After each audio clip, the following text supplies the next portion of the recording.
South ఇండియాలోనే biggest sorry store మన Varahi silks మన విజయవాడ ఎంజీ రోడ్ లో డిసెంబర్ 4వ తారీఖున ఘన ప్రారంభం. హలో, నేనండి అర్చన్ని. బాబు పడిపోయాడు, తలకు దెబ్బ తగిలింది. బాగా తగిలిందా? 4 కుట్లు పడ్డాయి.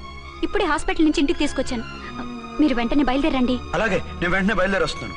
కోటి, ఇంటికి వెళ్తున్నాను, అవసరమైతే ఫోన్ చేయి. అలాగే సార్.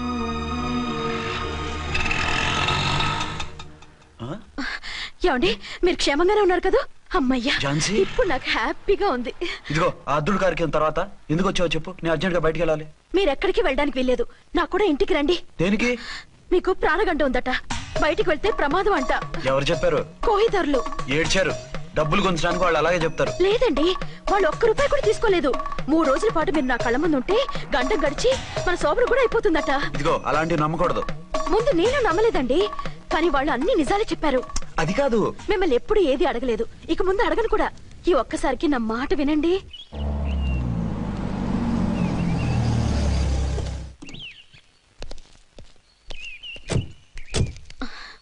రండి. మన ప్లాన్ సూపర్ హిట్ అయిపోయిందయ్యా. ఇక ఇది 3 రోజులు ఈయన్ని చచ్చిన ఇడిచిపెట్టదు. మనం ఊహించినట్టు ఈడే గనక ఒక్కడే అయితే ఇక ఈడు అర్చన గడప ఎక్కలేడు, తక్కలేడు.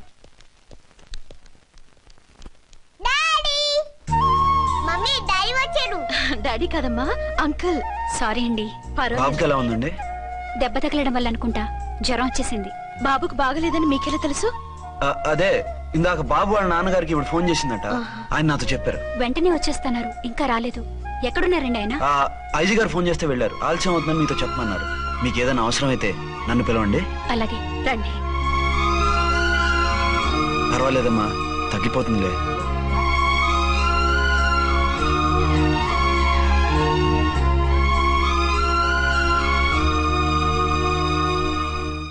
మీరా? రండి. బాబుకి ఎలా ఉందండి? జ్వరం బాగా ఎక్కువైంది. ఆయన ఒకటే కలవరిస్తున్నాడు.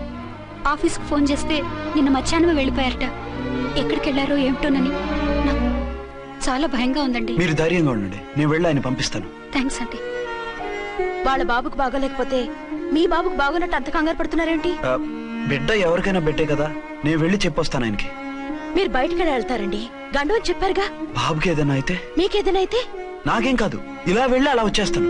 ఆహా, మీరు వెళ్ళొద్దు. ఆ పసివాడిని చూస్తే నీకు బాధ అనిపించట్లేదు?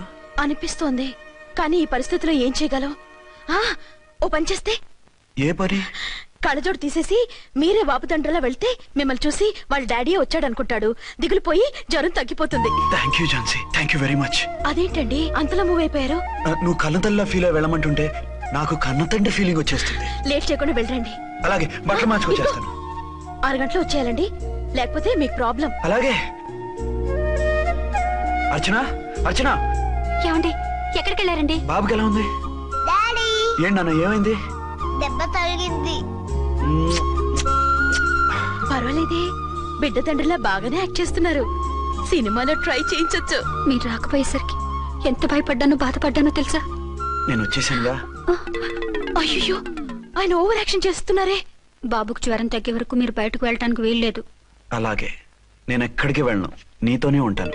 ఓ మై గాడ్, ఒక్కరోజు కూడా మిమ్మల్ని వదిలిపెట్టి ఉండలేనండి. పిచ్చిదానా, నేను మాత్రం ఉండగలనా?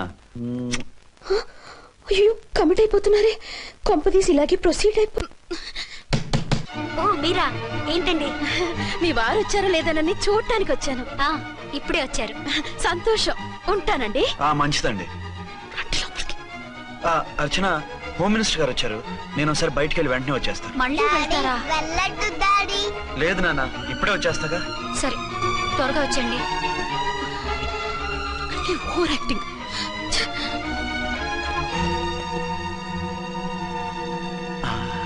అమ్మయ్యా, నువ్వు సమయానికి వచ్చి డోర్ కొట్టావు, లేకపోతే ఆవిడతో సంసారం మొదలెట్టేవారా? చిచి, నేను ఎటువంటి వాడినా నీకు తెలీదా? చాలండి మీ నాటకాలు. బాబుకి బాబులు యాక్ట్ చేసి రమ్మంటే దానికి మొగుళ్ళు యాక్ట్ చేసి వస్తారా?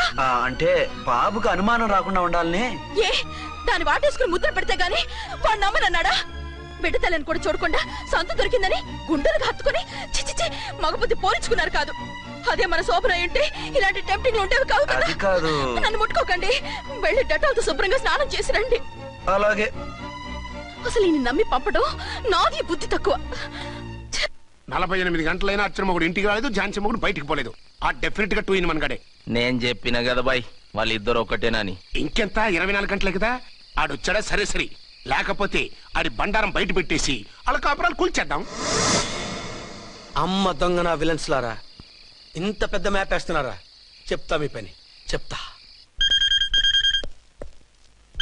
హలో, నేను సార్ రామకోటిని. Hello sir. అయ్యి బాబోయ్, మళ్ళీ నన్ను సార్ అంటున్నారండి సార్? నేను మీ కానిస్టేబుల్ సార్. రామకోటిలా కోటి సార్లు చెప్పాలా సార్? అర్థమైంది సార్. 2 టౌన్ మేడం గారు పక్కన ఉన్నారా సార్? అవును సార్. మేటర్ చెప్పండి. ఆ కిర్లోస్కర్ గాడు మురారి గాడు మీ పచ్చని కాపురంలో వెచ్చని బాంబు పెట్టారు సార్. బాంబా? ఏంటో వివరంగా చెప్పండి సార్. మై గాడ్, అయితే ఇప్పుడే వచ్చేస్తున్నాను. ఏంటండి, ఏమైంది? మా స్టేషన్ లో 2 టెర్రరిస్టులు బాంబులు పెట్టారంట. నేను వెంటనే వెళ్ళాలి. బాంబులు పెడితే పారిపోవాలి గానీ వెళ్తానంటారేమిటండి? నేను వెంటనే వెళ్ళి వాటిని తీయాలి, లేకపోతే చాలా డేంజర్. వెళ్తే మీకు డేంజర్ కదండి. ఇదిగో అరగంట గ్రేస్ టైం ఉంది కదా, నాకేమవదు, ఇప్పుడే వచ్చేస్తాను. వద్దండి ప్లీజ్. ఏమండి, నాకేమవదు, చెప్పేది వినండి. వచ్చాక వింటాను. వద్దండి, వెళ్ళకండి నా మాట విను. అక్కడ చాలా డేంజర్. ఏమండి, అరే ఏం ఝాన్సీ, నీ మొగుడు ఎడుకో ఉరుకుతుండు. ఎవరో టెర్రరిస్టులు స్టేషన్ లో బాంబులు పెట్టారు. అరే ఆయన బయటకి వెళ్తే ప్రాణగండం కదా. ఆయనకి ప్రాణగండం అని మీకెలా తెలుసు? అదే బాంబులు అంటున్నారు కదా, పేలితే డేంజర్ అని మన ఉద్దేశం. అదే నాకు భయంగా ఉంది. అర్జెంట్ గా మీరు అర్చన గారింటికి వెళ్ళకపోతే మీ సీక్రెట్ మొత్తం బయటపడిపోతుంది. అయితే నువ్వు పని చేయి. ఏంటి సార్? నేను అర్చన మొగుళ్ళ వెళ్తాను, నువ్వు నాకు డూప్ గా ఝాన్సీ భర్తలో వెళ్ళు. ఏంటి సార్ మీరు మాట్లాడేది? నేను మీ డూపా? మీ పోస్ట్ ఏంటి, నా పొజిషన్ ఏంటి? మీ హైట్ ఏంటి, నా షార్ట్ ఏంటి? మీ స్టైల్ ఏంటి, నా స్టమక్ ఏంటి? మీ పర్సనాలిటీ ఏంటి, నా మున్సిపాలిటీ ఏంటి? నా వల్ల కాదు సార్. నేను నువ్వు ఇలా వెళ్ళవు, నీ షేప్ మారుస్తాగా. వద్దండి బాబు, రిస్క్ అయిపోద్ది. నేనున్నానుగా. మీరు ఎప్పుడు లేరు, సినిమా బిగినింగ్ నుంచి ఎండింగ్ వరకు ఉంటారు. కమెడియన్ నా పరిస్థితి ఏంటి సార్? ఇదిగో మాట్లాడకుండా పద.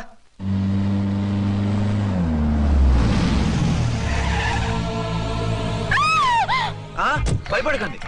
భర్తని భయపెట్టాలే గాని భర్తను చూసి భయపడకూడదు. భర్త ఏంటి? ఆ కట్టు లోపల ఉన్నది మీ ఆయనే. ఏమైంది ఆయనకి?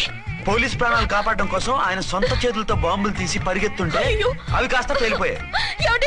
వద్దు వద్దు అంటుంటే కూడా వినకుండా వెళ్ళారు. దూరం దూరం. ఈ సమయంలో ఆయన్ని వాటేసుకుంటే లోపల ఉడికిన వంకాయలా ఉన్న ఆయన బాడీ బర్స్ట్ అయి బతకడం కష్టమని అపోలో డాక్టర్స్ ఆవేదంతో చెప్పారు. ప్రాణగంట ఉందని చెప్పినా వినిపించుకోకుండా వెళ్ళారు. చూసారా ఎంత ఘోరం జరిగిపోయిందో. అదే మీ పసుపు తాడు సైకిల్ చైన్ లా గట్టిది కాబట్టి ప్రాణాలతో బయటపడ్డాడు. అతను లోపల తీసుకెళ్దాం. జాగ్రత్త. మెల్లగా మెల్లగా సార్. తంబి, ఈడి సింగిల్ కాదు డబలే. గంతేనంటావన్నా? ఎదురకుండా ఎవిడెన్స్ కనపడుతుంది, గంతేనంటావా అంటావేంటయ్యా? వాళ్ళిద్దరు, వాళ్ళకిద్దరు, మనమిద్దరు.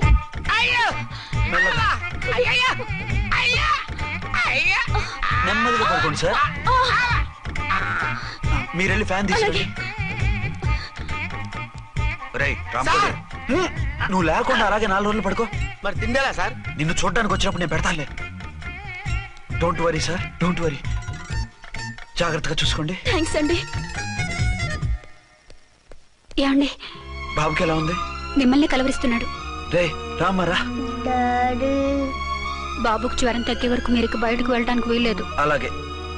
నా డ్యూటీ వేరే వాడికి వేసి వచ్చాను. ఇంతలో 2 టౌన్కి వెళ్ళాల్సిన పని లేదు. చాలేగాడు బాంబు పేలినా బతికిపోయిండు. గట్టి విన్నావు. నా మరదలు నేను ఎట్టయినా పెళ్లి చేసుకోవాలి. ఏదైనా ఐడియా ఉంటే చెప్పానా? ఆడు బలంగా ఉంటే మనల్ని బాధ వదిలిపెడతాడు. ఇప్పుడు ఆడు బాంబు దెబ్బకి 90% చచ్చాడు. మిగిలిన 10% ప్రాణం మీద మనం 2 దెబ్బలు కొట్టాం అనుకో, పూర్తిగా చస్తాడు. ఆ తర్వాత నీ మరదలు నువ్వు పెళ్లి చేసుకోవచ్చు. అయితే పద, వాడిని ఎత్తుకొచ్చి కథం చేద్దాం.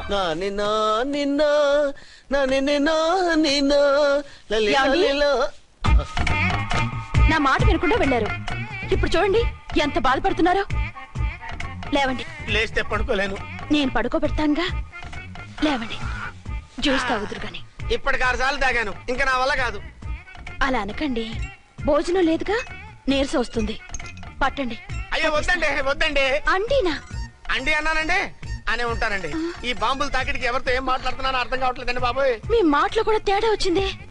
అదండి బాంబింగ్ ఎఫెక్ట్ అండి. మూతి పగిలి 4 ఖర్చుకున్నాను. అయ్యో, మీకేదైనా అయితే నాకు దిక్కెవరు? ఆయనే. ఇంకెవరు? ఆయనెవరు? ఆయనంటే దేవుడు. దేవుడు. సర్లే పట్టండి. ఏంటలా వణుకుతున్నారు? పైనుంచి కిందకి ఎర్తవుతుంటే వణకుండా ఎలా ఉంటాను? నాకు అసలే సహనం తక్కువ. కాస్త దూరంగా ఉండండి. సారీ అండి.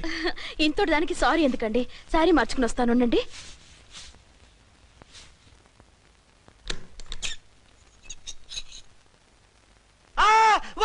వద్దు వద్దు వద్దు. ఏంటండి ఏమైంది? నా ఎదురుగా బట్టలు మార్చుకోవద్దు, నేను తట్టుకోలేను. ఏ సిగ్గుగా ఉందా? లేదు, భయంగా ఉంది. భయపట్టు ఎందుకు? నేను అందంగానే ఉంటానుగా. అందుకే భయపడేది. అయ్యో భయం ఎందుకు? నేనేం పరాయిదాన్ని కానుగా. ఇదిగో, మీరు ఎలా ప్రొసీడ్ అయిపోతే మా గురువు గారికి నేను అన్యాయం చేయాల్సి వస్తుందండి. గురువా? గురువెవరు? అదేనండి డాక్టర్ గారు, ఈ కట్లిప్పే వరకు నన్ను స్టార్ట్ టీవీ కూడా చూడొద్దన్నారండి. మీరు సైడ్కి వెళ్ళి మార్చుకోండి, లేకపోతే నేను ఎమోషన్ అయిపోతాను. అదా మీ భయం? అయితే ఉండండి. థ్యాంక్స్. అమ్మయ్యా, ఈ గంటకి గండం గట్టెక్కింది నాయనా. ఇలాంటి టైప్ సీన్లు ఉన్నాయని తెలిస్తే నేను చచ్చినా వచ్చి ఉండేవాడిని కాదు. పరిస్థితులు ఇలాగే కొనసాగితే నేను కాలు జారటం ఖాయం. దేవుడు, కాలు జారటం ఖాయం. చిన్న పిల్లలు ఏంటి అరుపులు? కాసేపు ఓర్చుకోండి, అవే తగ్గిపోతాయి. పుసుగేసుకుని ఉన్నారా దేవుడు?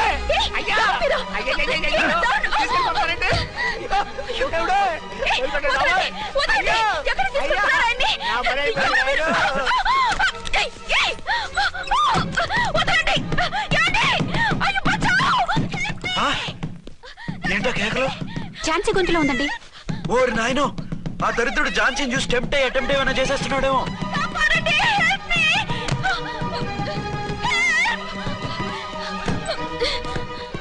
ఏంటి ఝాన్సీ, ఏమైంది? మా ఆయన కిడ్నాప్ చేసి తీసుకెళ్లిపోతున్నారండి. ఎవరు? ఏమో తెలీదు, కాపాడండి. ఓరి నాయనో, బారసాలకు ముందే ఝాన్సీ నా వైఫ్ అని ఫిక్స్ అయిపోతే సడన్ గా హస్బెండ్ అయిపోయి దాన్ని బెడ్ ఎక్కేద్దామని చూస్తున్నావురా?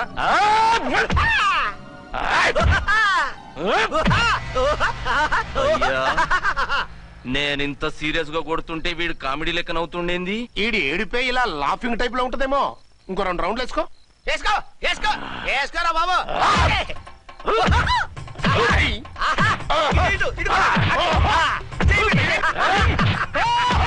రాయ్, మీరు కూడా వచ్చి తలిగియండి రా వీణ్ణి.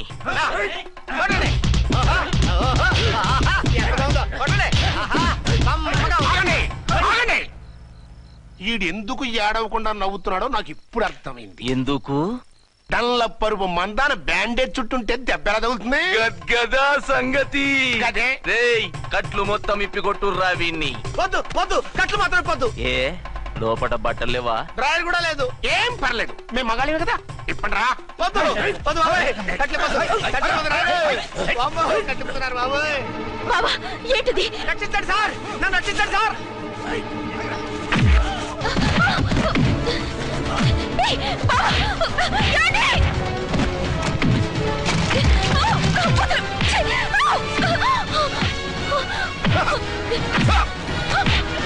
వద్దు వద్దు, నా డ్రెస్ చెప్పకండి బాబాయ్.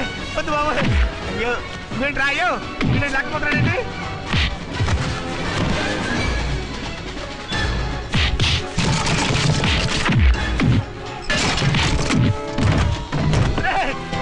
నా కట్టు రా, ధర్మం చేస్తావు రే.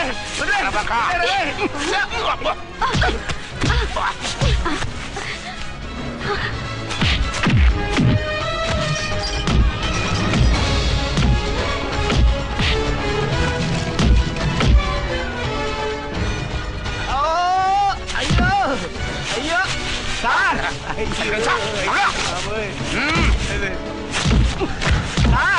సార్ సార్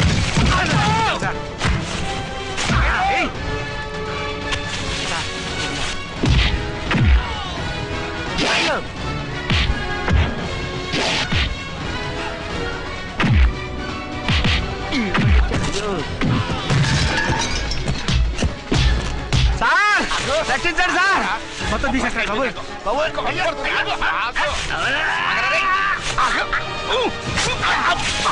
మళ్ళీ స్లిప్ అయిపోయాడు నాయన. సార్ సార్, రక్షించండి సార్. సార్ రక్షించండి సార్.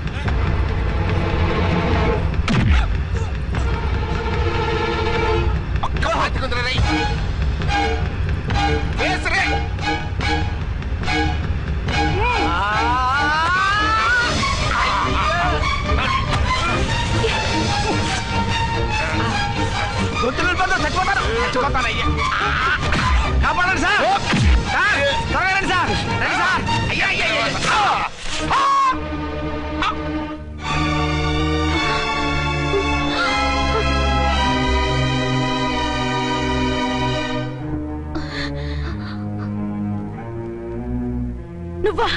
నువ్వు వేషాలు ఎందుకు వచ్చావు? నన్నెందుకు మోసం చేశావు? సారీ, నిన్ను మోసం చేసిన వీడి కాదు, వారు. మా ఆయన ఎక్కడా? బైబిల్ మొత్తం చదివి ఏ సుప్రీం ఎవరని అడుగుతా వింటమ్మా. ఎంతకాలం నీకు మొగుడు ఉన్నారనుకుని తెగ మురిసిపోయారు. కానీ మీరు కట్టుకున్నది పంచుకున్నది ఒకే ఒక మొగుణ్ణి, వారే వీరు.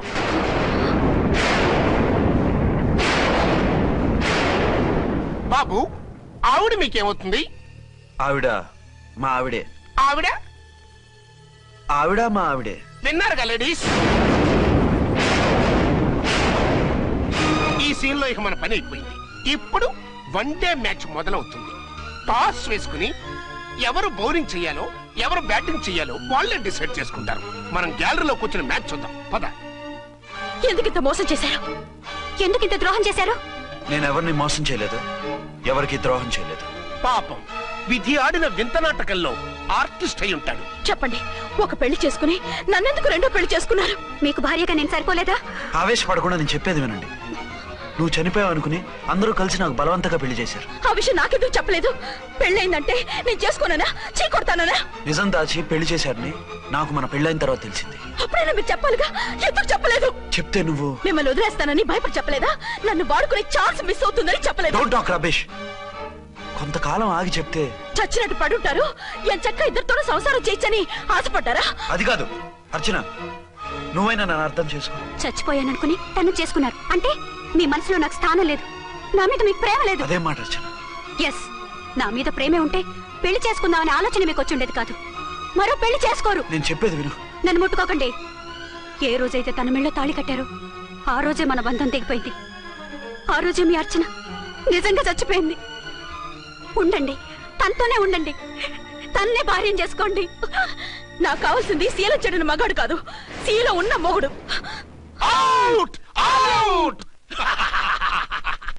బంగారం లాంటి మా సిఐ గారి కాపురాల్ని నాశనం చేశారు. వచ్చే సినిమాలో హీరోగా పుట్టి మీ ఇద్దరి అంతూ చూస్తాను. ఖబర్దార్! ఏమే అర్చన, ఏమిటి నువ్వు చేసిన పని? మాట్లాడుకో, నీకు మాట్లాడే అర్హత లేదు. నేను నీ తల్లినే. కూతురి మొగుడికి రెండో పెళ్లి చేసిన నువ్వు తల్లివా? నాకు సవితిని తెచ్చిపెట్టిన నువ్వు తల్లివా? తల్లివైతే నీ అల్లుడికి మళ్ళీ పెళ్లి చేశావు? నువ్వు చచ్చావని అతను కుమిలిపోతుంటే చస్తాడేమని భయపడి పెళ్లి చేశానే, ఏం తప్ప? ఖచ్చితంగా తప్పే. నాకే కన్నొక్కరా కాలొక్కరా, నాలో ఏ లాభం ఉందని, ఏం తక్కువ అని రెండో పెళ్లి వాడికి రెండో పెళ్ళంగా పడి ఉండాలి. అంటే జీవితాంతం మొగుడు లేకుండా బతుకుతావా? మొగతోడు లేకుండా ఉంటావా? ఏ మొగుడు లేకుండా బ్రతకలేనా? ఆడదానికైనా మొగుడు అవసరం, మగాడికి పెళ్ళ అవసరం లేదా? నేను ఇంకో మొగాడిని చేసుకుంటే అతను సహిస్తాడా, భరిస్తాడా? మగాడికి ఆడదానికి పూలిగేట్. మగాడికి ఏమైనా కొమ్ములు ఉన్నాయా? స్పెషల్ గా పైన ఊరి పడ్డాడా? వాళ్ళు తినే ఉప్పు కారమే మేము తింటున్నాం. వాళ్ళ ఒంట్లో రక్తమే మా ఒంట్లోనే ప్రవహిస్తోంది. అది కాదమ్మా, మొగుడిని వదిలేసిన ఆడదాన్ని నీచంగా చూస్తారు, చులకన చేస్తారు. పెళ్ళాన్ని వదిలేసిన మొగుడిని గౌరవించి హారతలు పడతారా? అతను నిన్ను వదిలేయాలనుకోవడం లేదు, నిన్నే కావాలనుకుంటున్నాడు. అతను కావాలనుకుంటున్నది భార్యని కాదు, ఆడదాన్ని. అంటే దూరం చేసుకుంటావా? లేకపోతే దగ్గరే ఆత్మాభిమానం చంపుకొని కాపురం చేయమంటావా? 3 ముళ్ళు 7 అడుగులు 4 గోడలు, ఇవే ఆడదానికి హద్దులని పడుండమంటావా? దాని పక్కనో రాత్రి నా పక్కనో రాత్రి పడుకునే మనిషిని నా మొగుడిని అనుకోమంటావా? నేను సతినా, సవతినా, లేక సానినా? ఏ అర్థం చెప్పుకొని ఏ హోదాతో అతనితో ఉండమంటావు? పరాయి ఆడదానికి దక్కినవాడు నా మొగుడు కాదు. అంటే ఏమిటో? ఆ మొగుడిని వద్దనుకుంటాను, విడాకులు తీసుకుంటాను.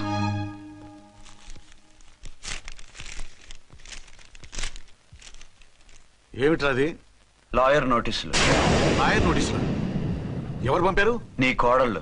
దేనికి? వాళ్ళకి విడాకులు కావాలంట. నువ్వెందుకురా బాధపడతావు? సిగ్గు ఎగ్గు లేకుండా విడాకుల కోసం కోర్టుకెక్కినందుకు వాళ్ళు బాధపడాలి. నీలాంటి మంచి మొగుడిని దూరం చేసుకుంటున్నందుకు వాళ్ళు ఆడవాలి. మీసం లేని వాళ్ళు వాళ్ళకి అంత పట్టుదల రోషం ఉన్నప్పుడు మీసం ఉన్న మగాడివి నీకెంత ఉండాలరా? వాళ్ళకి ఒక్కర్లేనప్పుడు నీకు వాళ్ళు అక్కర్లేదు. ఇంతకాలం నువ్వు చెప్పింది నేను విన్నాను, ఇప్పుడు నేను చెప్పింది నువ్వు వినాలి. మొగుడిని వదిలేసిన వాళ్ళకి మొగుడు దొరకలేమో కానీ పెళ్ళాం వదిలేసిన మొగుడికి 1,00,000 మంది దొరుకుతారు. నువ్వు మళ్ళీ పెళ్లి చేసుకో. అప్పుడు గానీ జనం నేల మీద ఊహించుకుని పనిచేసింది వాళ్ళురా. నువ్వు వాళ్ళని మర్చిపోలేక జీవితాంతం నరకనుభవిస్తుంటే చూసి ఆనందించాలని వాళ్ళ ప్లాన్. నువ్వు మళ్ళీ పెళ్లి చేసుకుంటే ఆ కుక్కని చెప్పుతో కొట్టినట్టు అవుతుంది. అంటే ప్రతీకారం కోసం పెళ్లి చేసుకోమంటావా? లేకపోతే ఇంకా వాళ్ళకి మొగుండని వాళ్ళ ఫోటోలు పట్టుకుని కుళ్ళి కుళ్ళి ఏడుస్తావా? ఒక్కసారి చేసిన తప్పుకే నరకం అనుభవిస్తున్నాను. మళ్ళీ జీవితంలో అటువంటి పొరపాటు చేయి. పోనీ చెయ్యని పొరపాటు చేయి, కొత్త వాడు చేసుకో.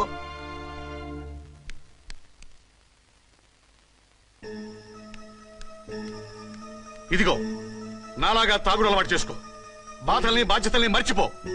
పెళ్ళాలు వదిలేసిన మొగుడని అవమానం పడే కంటే గౌరవంగా తాగుబోతనిపించుకో. అలాగే నేను తండ్రికి ఆనందిస్తాను. తీసుకో.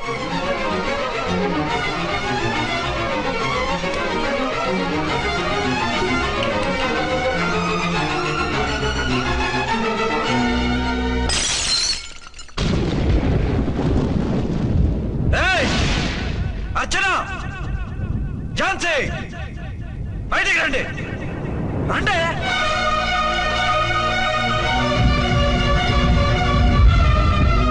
भाई और बहनों, देखो, ये मेरा फर्स्ट पत्नी है. ఇది నా సెకండ్ పత్ని. ఏంటి ఆ లుక్లో? తాగొచ్చానా? నేను తాగలేదే, మీరే తాగించారు. తెగేదాకా తెచ్చారు, తాగేదాకా తీసుకొచ్చారు. నాకు విడాకులు ఇస్తారు. మనది పెళ్ళా పేకాట? ఆడినంతసేపు ఆడి మధ్యలో మిడిల్ డ్రాప్ చేయడానికి. అసలు నేను మీకేం ద్రోహం చేశాను? నువ్వు తిరిగి రాగానే on the spot first night cancel చేసుకుని నీ దగ్గర పరిగెత్తు రావడవా? ఇంకో మగాడు ఎవడైనా అయితే అలా వచ్చేస్తాడా? చెప్పను ఛాలెంజ్. నువ్వు చచ్చావు అనుకుని పిచ్చి వెదవలా తయారయ్యాను. కళ్ళు పూసుకుంటే కళ్ళలోకి వస్తున్నావని కంటికి నిద్ర లేకుండా, కడుపుకి తిండి లేకుండా గడిపాను. చచ్చి నీ దగ్గరికి వద్దాం అనుకున్నాను. కానీ నా కన్న తల్లిని మర్చిపోలేక తాగుడికి అలవాటు పడ్డ మా నాన్న నా జీవితంలో నీ జీవితం కాకూడదురా, భార్య లేని లోటు ఏంటో నేను చవి చూశాను, మళ్ళీ పెళ్లి చేసుకోరా అని బలవంతం చేస్తే చచ్చి కన్న తండ్రిని ఏడిపించలేక బతికి దీన్ని పెళ్లి చేసుకున్నాను తప్ప దీని రంగు పొంగు చూసి వెర్రెత్తి కాదు. అది నేరమా, పాపమా? ఏవే ఈ ఏటి మేటి సౌత్ ఇండియన్ పతివ్రత, ఈ సంగతి ఏమిటే? సెకండ్ హ్యాండ్ మొగుడు దొరికాయండి షేక్ అయిపోతున్నావా? ఇంతకు ముందు నేను ఎప్పుడైనా తాగానా? నేను తాకానా? కామం కళ్ళకెక్కి నీతో మంచం ఎక్కానా? మజా చేశానా? పెళ్ళైన తర్వాత కూడా నిన్ను పతివ్రతలా బతకనిచ్చాను కదే. నేనే దుర్మార్గుడిని అయితే, ఆడదాన్ని అవసరంతో ఏడ్చేవాడిని అయితే ఎప్పుడో నిన్ను చెడిపోయేదాకా చెడగొట్టేవాడిని. కానీ ఎందుకు అలా చేయలేదు? ఎందుకు నీది తప్పలేదు? భార్యగా అర్చన నాలో బతికుంది కాబట్టి. నిజం చెప్పలేదు అని చెప్పుకోవచ్చిన మేకలా గించుకుంటున్నావు. ఎందుకు చెప్పలేదో తెలుసా? నా కూతుర్ని ఎవరు చేసుకోవడం లేదు, రెండో పెళ్ళంటే వద్దంటుంది అని మా బాబు దగ్గరకు వచ్చి ఏడిస్తే నాకు అబద్ధం చెప్పి నీకు తాళి కట్టించారే. 20 ఏళ్లుగా కనీ పెంచిన నీ అబ్బే నీకు నిజం చెప్పినప్పుడు నేనెందుకు చెప్పాలి? అది బతికొచ్చిన తర్వాత మా వాళ్ళు నీకు నిజం చెప్పలేదని తెలిసింది. అప్పుడు నాకు ఇదివరకే పెళ్ళయింది, చచ్చిందనుకున్న నా పెళ్ళం తిరిగి వచ్చిందని నీకు చెప్తే గుండె పగిలి చేస్తావని నీకు చెప్పలేదే. నువ్వంటే నా ఆల్ ఇండియా పతివ్రత 9 నెలలు లంకలో ఉండొచ్చిన సీతని అగ్ని ప్రవేశం చేయమన్నాడా రాముడు? ఎవడో వెదవ కోత కూర్చాడిని, కడుపుతో ఉన్న తన పెళ్ళాన్ని అడవిలోకి పంపించాడు అదే రాముడు, నీ ఫేవరెట్ గాడ్. నువ్వు అడ్రస్ లేకుండా 25 నెలలు ఎక్కడికో పోతే ఎక్కడున్నావు, ఏం చేశావు, ఎవరితో ఉన్నావు అని అడిగారా? లేదు. అనుమానించానా? లేదు. వాయ్? భార్య అంటే ప్రేమ, భార్య అంటే నమ్మకం, భార్య అంటే విశ్వాసం. ఆ రాముడు గ్రేటా, నీ మొగుడు గ్రేటా? చెప్పు. ఆ రాముడిని దేవుణ్ణి చేసి గుళ్ళో కూర్చోబెడితే నన్ను రాయించేసి రోడ్డు మీదకి విసిరేస్తావా? పేరుకు పెళ్ళానివే గాని నిన్ను అమ్మకన్నా ఎక్కువగా ప్రేమించానే. నువ్వు కనీసం ఆ బిడ్డకిచ్చే విలువ కూడా ఇవ్వలేదు కదే తల్లి. 2 భార్యలకి న్యాయం ఎలా చేయాలో తెలియక కుమిలిపోయా. మీ ఇద్దరికి నిజం తెలిస్తే ఏమైపోతారో అని భయపడ్డాను. మీ కంట్లో నీళ్లు రాకూడదని మీరిద్దరూ ఏడాల్సిన ఏడుపు నేనేడ్చానే. ఇంత చేస్తే మీరు నాకు విడాకులు ఇస్తారా? అసలు మీరిద్దరు పొజిషన్లోకి రండి. నన్ను వద్దని మీరిద్దరు వదిలేస్తే వచ్చి మీ కాళ్ళ మీద పడతారనుకున్నారా? నెవర్. అవును, నన్ను వద్దనుకున్నప్పుడు నేను కట్టిన మంగళసూత్రాలు మాత్రం ఎందుకు? సేఫ్టీగా వాటిని అలాగే ఉంచుకుని మాజీ భార్యలుగా హ్యాపీగా బతుకుదాం అనుకుంటున్నారా? నో, మీకు ఆ ఛాన్స్ ఇవ్వను. తాళి ఉన్న పెళ్ళాలుగా కాదు, తాళి తెగిన భార్యల్లా, మొగుడు చచ్చిన విధవల్లా మీరు తెల్ల చీరలు కట్టుకునేట్టు చేస్తాను. విడాకులు ఇవ్వకుండా మిమ్మల్ని విడోలు చేస్తాను.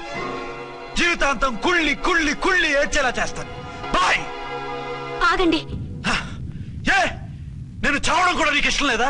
మీరు బతకాలి, నిండు నూరేళ్లు సుఖంగా జీవించాలి. మీ మీద ప్రేమ లేక కాదు, మీరంటే ఏంటో తెలియక కాదు. నా వల్ల మీకు ఝాన్సీకి అన్యాయం జరగకూడదని నేను మిమ్మల్ని అనుమానించాను, అవమానించాను. మీకు దూరం కావాలనుకున్నాను, విడాకులు కోరుకున్నాను. నేను మీకు భార్యనయ్యాను, మీ బిడ్డకు తల్లినయ్యాను. కొంతైనా మీతో జీవితాన్ని తృప్తిగా అనుభవించాను. కానీ ఝాన్సీ ఒక్క పసుపుతాడు తప్ప భార్యగా ఏమీ పొందలేదు. భార్యగా మీ జీవితంలో తనకి చోటివ్వండి. లేదక్క, అలా చేస్తే నువ్వు భర్తనే కాదు, బాబుకి తండ్రిని కూడా దూరం చేసిన దాని అవుతావు. ఆయన మనస్ఫూర్తిగా ఇష్టపడి చేసుకుంది నిన్ను, ప్రేమించింది నిన్ను. ఆయన మనసులో నీకు తప్ప నాకు స్థానం లేదు. నువ్వు బలవంతంగా నన్ను భార్యని చేసినా మనిషిని సొంతం చేసుకోగలను గాని మనసుని పంచుకోలేను. ఆ భార్య స్థానం ఎప్పటికీ నీదే. ఒకరి మీద ఒకరు ఇంత ప్రేమను పెట్టుకొని ఒకరి గురించి ఒకరు ఆలోచించి మీ జీవితాలని పాడు చేసుకోకండి. అక్క చెల్లెళ్ళలాగా కలిసిమెలిసి అతను సుఖపెట్టి మీరు సుఖంగా ఉండండి. క్షమించండి, నాకు భార్య అర్చనే కానీ ఝాన్సీ కాలేదు. అవునన్నా, ఆయన ఎప్పటికీ శ్రీరామచంద్రుడిలాగానే ఉండాలి. ఆ రాముడికి సీత ఒక్కటే, ఆ సీత అక్కే. మరి నీ బతుకు? నేను మళ్ళీ పెళ్లి చేసుకుంటాను. నా గురించి ఆలోచించకుండా మీరిద్దరూ సుఖంగా సంతోషంగా ఉండండి. ఈ రోజు నుంచి ఆవిడే మీ ఆవిడ.